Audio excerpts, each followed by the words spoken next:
Hello everyone, I'm Sharpedo43 once again, bringing you all another quick recap here for this new league that I'm doing. It's called the GLA. It stands for Global Leagues Association, and it's starting its first season this year.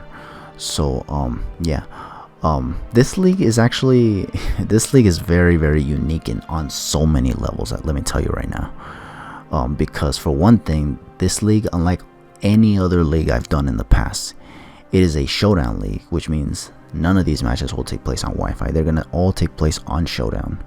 I'll get into why I actually chose to do this league, despite not being a proponent of Showdown leagues to begin with. But for now, let me just get into all the other stuff.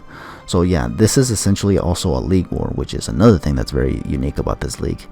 It's not like other leagues where you just simply have to win every week and you get a point in your favor basically for your win-loss record, as well as a differential. No, in a league war it's a lot different, because the way league wars work is that you have a handful of leagues that have a handful of participants from their respective leagues, representing their leagues basically. In every week of the season, they have to go up against each other. Like all the participants from one league have to go up against participants from another league, and within those matches that take place basically for the week, the majority has to win their matches as opposed to losing them, because if you win the most matches for the week, you get 1 point for that week. Like, you get one win for that week, so you basically win week one is what I'm trying to say. Whereas the other team that has the majority of losses basically would lose basically, and vice versa. So if we took more losses than wins, we'd lose that week basically. That's kind of how the league works. The league war works. Jeez, it's kind of hard to mention it too, honestly. But yeah, that's kind of what it is. So yeah. Now, yeah, I know this is a showdown league, which is not something I typically do, but there is a couple of special reasons why I'm doing this league at all, honestly. Because if it wasn't for these particular reasons, trust me, I would not do one of these whatsoever. But let's get into the big reason why I actually decided to join this league. Okay, so this league, like I said before, it's a league war. So, I was actually invited by Scoots, the commissioner of the ICPL, yes. So the ICPL is going to be the league that I'm going to be representing for this league war, because Scoots85 actually invited me to participate for the GLA. I'll admit that I actually wasn't keen on doing this, not because I don't like Scoots, because Scoots is actually a pretty nice fella. I actually like him, honestly. The fact that he welcomed me with open arms in the ICPL for season 3, and despite me choosing not to return for season 4 because they were doing it in Sword and Shield, he still had me into consideration for this league war, which, yeah, I did hear talks about that as well, and I'll admit I was not keen on doing it. That's why I didn't say anything. What I didn't expect though was that Scoots would actually ask me if I wanted to join, honestly, because he took me into consideration, which is something that not a whole lot of commissioners in many leagues, especially the Wi-Fi leagues, ever do. It kind of meant a lot to me that that he even bothered to ask me, honestly. So basically, out of I guess to out of courtesy, basically, I decided to accept his proposition to participate for this league war, especially after learning that the season is only like 7 weeks. So I can do 7 matches, honestly, except not really, because honestly I don't even have to do 7 matches actually, because yeah, the season is 7 weeks, but from what I understand in these league wars, there's in this particular case, there's apparently 8 members of each league basically. One of them is a team captain. The team captain has to participate in all 7 weeks, if I understand correctly. However, the other 7, within the other 7, one of them have to sit out a week. Every single one of the 7 participants of the entourage of 8 have to sit out 1 week. I'm no exception. So basically, I only have to do 6 weeks actually in that scenario. So basically, you'll see 6 matches from this league, which is another reason why I decided, you know what, it's not a big deal if I actually do this league. It's on Showdown as well, so I don't have to worry about breeding mons very quickly and whatnot, because that actually does take a bit of effort as well, I'll admit. And that's, I guess that's one of the pros that go into the favor of Showdown, because look, I don't care how many pros Showdown has over Wi-Fi, honestly. I'm still gonna prefer Wi-Fi over Showdown any day of the week. And it's mostly for aesthetic purposes, but, you know, again, I just mentioned why I decided to do this league. It's for Scoots mostly. I want to serve him well while I'm doing this league war, so hopefully I do him justice. And the other reason, well, there's actually another very good reason, but I'll get into it when we start doing the drafts. But yeah, the other reason that I also mentioned was also just because the season was very short, so it was easy for me to say yes. Because had this been like a 10-week season or a 12-week season, I probably would have had a little bit of a debate with the guy as to whether or not I actually wanted to participate. But thankfully it's not that big of a season, and I think I can get all of the matches up, you know, even though I don't have to upload any of these, honestly. But I just felt like doing it, honestly. I didn't even have to do this draft review either, honestly. I just kind of felt like it. You know, usually when I want to do something, I just do it, because if I choose, like, if I, you know, just sit around debating all the time whether I should do it or not, I'm just gonna end up never doing it. So, you know what they say, just do it. And that's what I'm doing right now. So anyways, with all that said, let's get into the draft. So unlike it's because there's so many differences with these draft leagues, honestly. But here in this league, we don't do that snake order type of thing where, you know, like we have to, where there's a list of people who have to draft in a specific order. No, we could just pick whatever, basically. That's kind of how it works. We just have to pick, and whatever's taken, we will not be able to take, obviously. But yeah, so there's no first pick, there's no last pick, none of that for this draft, honestly. We just simply get to pick whatever, and whatever's taken is taken, and we'll have to pick something else if we wanted it or something. So yeah, but in my case, I decided for my first pick, I decided to get Zygarde, because Zygarde is actually a mon that I don't think I've ever used in a draft league, honestly, like in any draft league whatsoever. I think the closest thing I ever got to using Zygarde in any capacity in a draft league was when I was in the PGL for season 6, I believe. You know, the season that took place before the reboot. I was using the 10% version, but 50% version, I kind of knew this mon had a lot of potential. Well, yeah, actually, never mind. I actually did use it in a draft league before. It was actually for the PMU for season 8, but you know that league didn't last for very long, obviously, so I didn't get to really use it to possibly win a championship or anything like that. But yeah, I did use it in a league, so maybe I lied in that scenario. I actually did not, you know, like I actually did use Zygarde in draft league before. So, but it wasn't a Gen 6 league. But I mean, does that really make much of a difference? But yeah, anyway, so Zygarde is pretty good because in this league we can actually, you know, use literally, well, anything that's legal, and Zygarde is obviously one of them. But Zygarde is pretty good because it has 1,000 arrows, and depending on how you want to play with Zygarde, it can actually play various roles. Honestly, it can be defensive with some like tricky stuff like Dragon Tail and whatnot. It can also set up like Dragon Dances or Coils, again depending on what approach you want to take with Zygarde. It can take various approaches, honestly. It can be offensive or defensive. It's bulky too, honestly.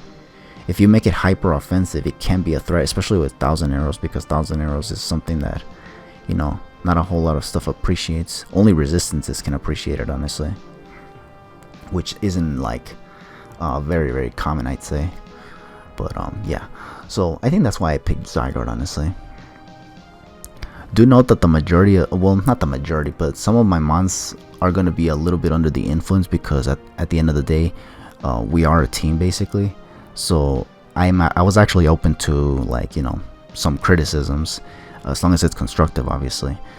So yeah, some of these picks that I make are not gonna necessarily be made by my own decision, although Zygarde is one of them, as well as my next one here, that is going to be Grimsnarl. Now, I forgot to mention one more thing about this draft league, and it's that this format. This is one of the reasons why this league is in Showdown. But this format that they're using, I think it's called the National Dex DLC Legacy format. I think is what it's called, something like that.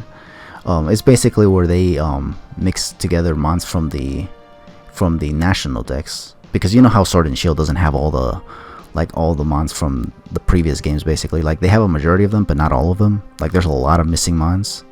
I think Zygarde was in fact one of them too, honestly, but although I think recently they're gonna make it so that you can get him, but not right now though. But this format actually lets you use Zygarde and pretty much any mons from previous generations that are not in Sword and Shield, basically. But at the same time, it's going to combine mons from Generation 8 with those mons. In fact, there's also Mega Evolution, so that's another thing worth noting right now. But before I get into any of that stuff, let me talk about Grimsnarl real quick. So Grimsnarl is going to be basically, maybe technically, our first Generation 8 mon in a draft league, basically. But yeah, so Grimsnarl, I picked it because it's a fairy type and it's a dark type, so it has good resistances to a bunch of stuff, honestly. I heard this thing also has Prankster, basically, and that means I can like get Prankster screens, Prankster thunder waves, like pretty much Prankster anything, basically. It's pretty good, and like a mon with Prankster is usually useful, honestly, if I want to get some like the upper hand on something, if I want to set something up before you know, going down or something. That's kind of why I got Grimsnarl. It's also just a fairy type too, honestly, which gives me that immunity to dragon types as well, which is really useful. It also kind of makes the whole dragon fairy steel core, you know, a thing still in this small draft of mine. But yeah, at least as far as I am aware with this mon, that's kind of one of the reasons why I picked it. It seemed ideal, honestly, but that can always change. So yeah, third mon here.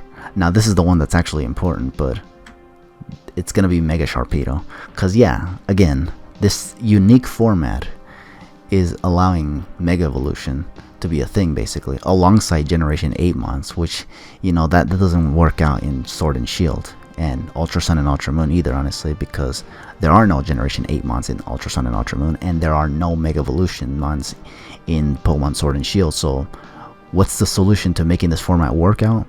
None other than Showdown. Of course Showdown tries to come up with all the pros, doesn't it? But anyways, yeah, so that's kind of the thing. So yeah, Mega Sharpedo, obviously this was the second biggest reason why I decided to do this league, was because I figured this was an opportunity to be able to use Mega Sharpedo one last time, even if it's in a Showdown league. I mean, getting to use Sharpedo is probably going to be pretty damn huge for me right now, because by the time I transition over to Gen 8, for the little time that I will, honestly, Sharpedo will no longer be a thing, obviously. So I really want to make the most out of Sharpedo here in this league, honestly.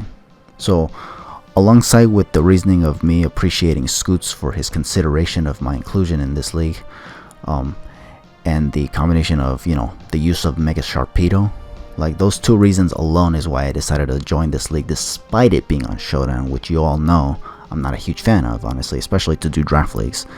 Like, don't ever expect me to ever be willing to join a draft league in Showdown.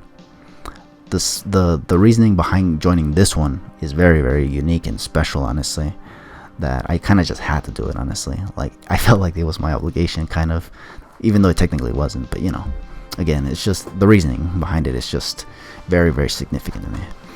But anyway, so yeah, Mega Sharpedo, we all know what it does. It can definitely speed boost, honestly. It can abuse the speed boost, so I can actually, you know, Mega Evolve and then, you know, start like, you know, punching holes or late game sweeping. That's usually what Mega Sharpedo does. It either punches holes in teams or just cleans up, basically. And that's kind of what I'm trying to go for with Mega Sharpedo here. I want to see if I can actually make it work. I don't think I was able to make it work that much when I was using it in the SNDL, but I'm hoping to see if I can make it work in GLA. Not to mention the drafts that I have, like the mons that I have for this draft, also seem to complement Sharpedo a little bit better than what they did in SNDL. So maybe that's one of the reasons why I wasn't able to use Sharpedo effectively back then. But here it seems possible. I could be wrong though, I don't know. But anyways, yeah, so that's Mega Sharpedo.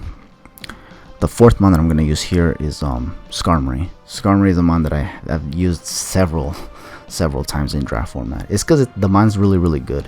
It's very bulky on the physical side. Yeah, it has weaknesses on the special side, but more often than not, I'm not going to be staying in on whatever destroys Skarmory, honestly. Skarmory is just, once again, one of those mons that are very useful. It provides some of the best of utility with the roosting, like reliable recovery, hazard setup, hazard removal, phasing. I don't think pivoting. I was gonna say pivoting, but I don't think it pivots. I don't think it can U-turn or anything like that. But either way, it has like the majority of necessities that you need for a team, basically. Especially one this small, honestly. Combining Skarmory with Grimsnarl and Zygarde pretty much completes the Fairy Dragon Steel Core too, honestly. So, and along with a Mon as devastating as Mega Sharpedo, that's also another thing to add to my favor, basically. So yeah, that's Skarmory for you. Like I said, this draft review is gonna be a little bit quick, honestly, because it is a small roster, honestly, and a lot of what's being said about these mons is nothing new, honestly. But yeah, so that's Skarmory.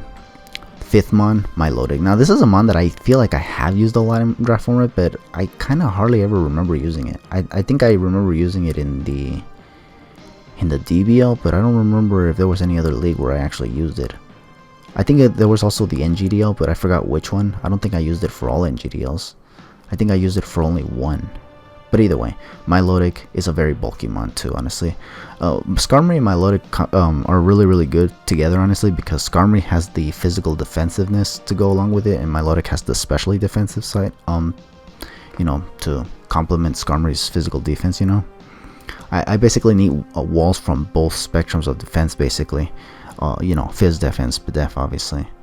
And Milotic, because it's solid water type as opposed to being like dual type, it has less weaknesses. It's only weak to Thunderbolt, which Zygarde is immune to, and weak to Grass, which I believe Skarmory resists pretty well, honestly.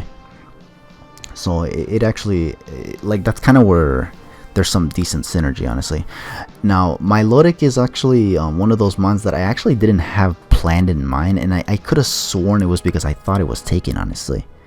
Initially, my pick here was actually Lantern, but I eventually switched it for Milotic because turns out Milotic was actually available. Not to mention, I think it was also at the request of other people, because even though I didn't know Milotic was taken, or I didn't know Milotic wasn't taken, I did get some criticisms from the other members of the ICPL, because remember that we're all going to be representing this league, basically. So I got some criticisms from folks saying that I think Lantern is not very useful, and on top of that, I haven't used up all my points for, you know, the usage of my selections, basically. Yeah, because this is also kind of like a point-based league where each of my mons have a point value, and I wasn't using enough points apparently. So I think Lantern was like worth 6 or 5, I don't remember.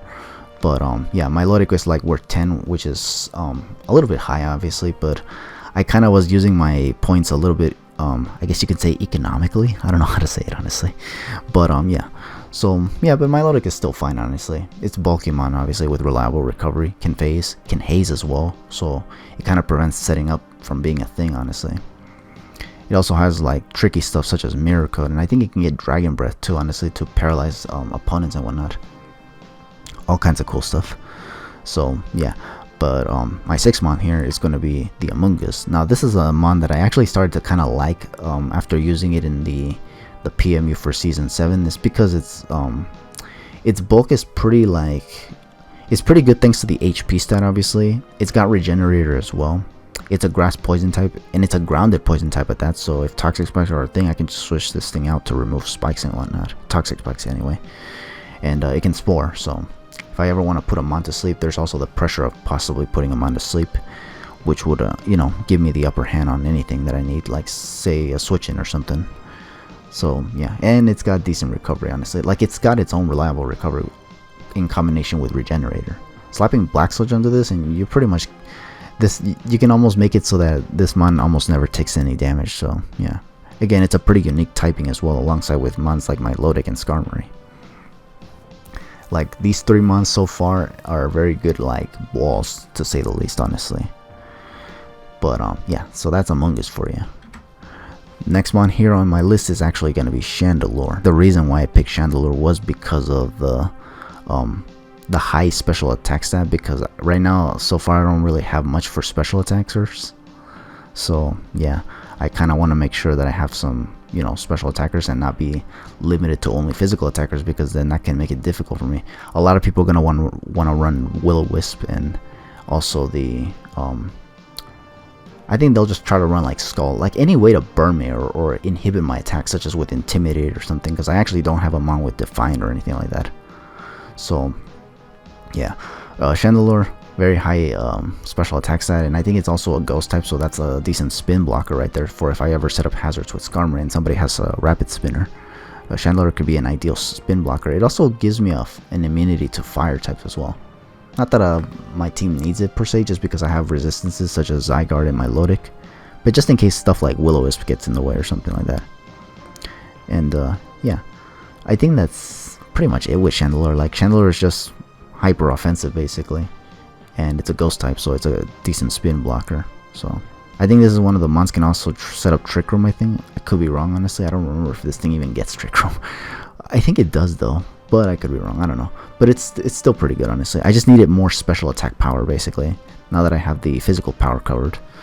But yeah, so my penultimate mon here is actually going to be the Fortress. Now this Fortress, I think this thing was just definitely for utility, because yeah, Skarmory has that electrical weakness, whereas Fortress doesn't. And while Skarmory does have hazard removal, I think Fortress has the more superior version of hazard removal in the form of rapid spin. Not to mention, this thing also gets more hazards than Skarmory, because Skarmory only gets rocks and spikes, but Fortress gets rocks, spikes, and toxic spikes. And on top of that, it has rapid spin, and it can pivot actually, which is pretty unique. That's something Skarmory can't do. This is basically like another Skarmory basically though, just with the utility a bit more different basically.